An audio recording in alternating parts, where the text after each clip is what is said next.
rayuwar aure hakuri ake manufata, in mu ce a'a sai mu daina auren juna.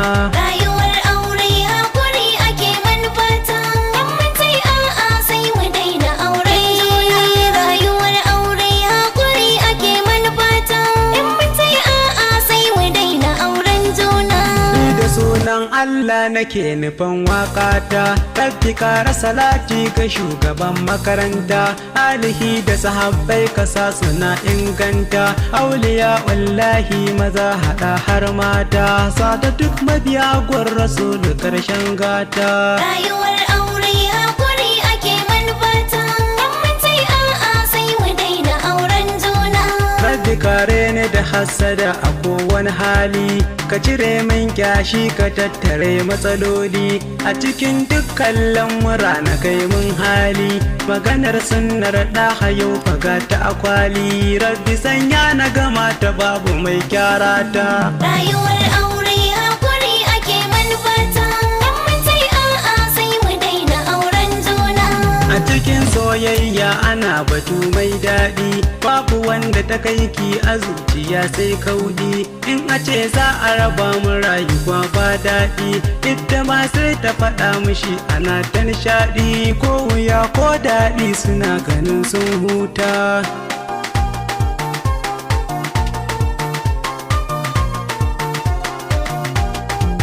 Daga an ɗauro aure babatun soyayya, ko a shi ko a ita suna ta yin jayayya, daga nan an ɗauko zama irin na kiyayya, a gurin mata ne ake batu na biyayya, shi ko adalci ne ake faɗa wa mijinta.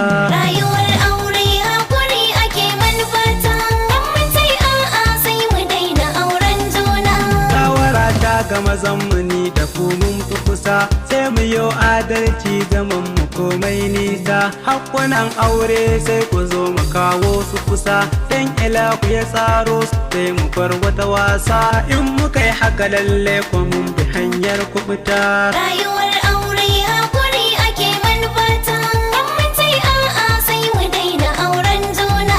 Kun ga mata kuma da na kuyi saurara, dukkanin haƙƙi na shi rabbana ya tsara, wanda ta yi biyayya ana ganin ta tsira, ba batu na zuga wanda ta ki kai mai kara, ki zamo ta gari har a ce da ke yar gata.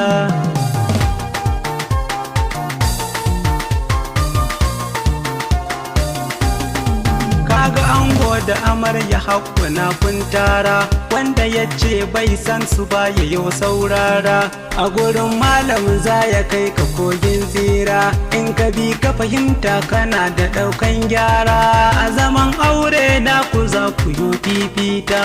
Rayuwar aure hakuri ake manufata, in mun ce a'a sai mu daina auren juna.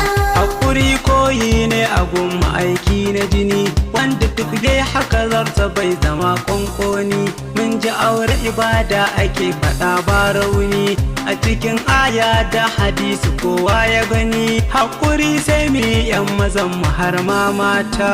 Rayuwar aure hakuri ake manufata, in mun ce a'a sai mu daina auren juna.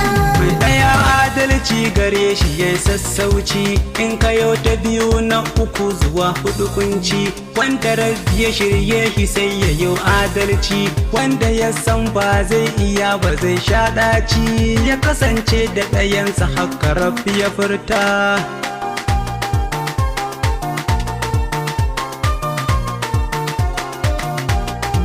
Ni anan za na tsaya na karkare waka na, a takaice na yo yan uwa ku gane nufina, na yi biɗar gyara kun ga kuskure aikina, in na bata maka afuwa garin yayana, isalam daga an maza nan zan huta. Rayuwar aure hakuri ake manufata, in mun ce a'a sai mu daina auren juna. Rayuwar aure hakuri ake manufata, in mu ce a'a sai mu daina auren juna.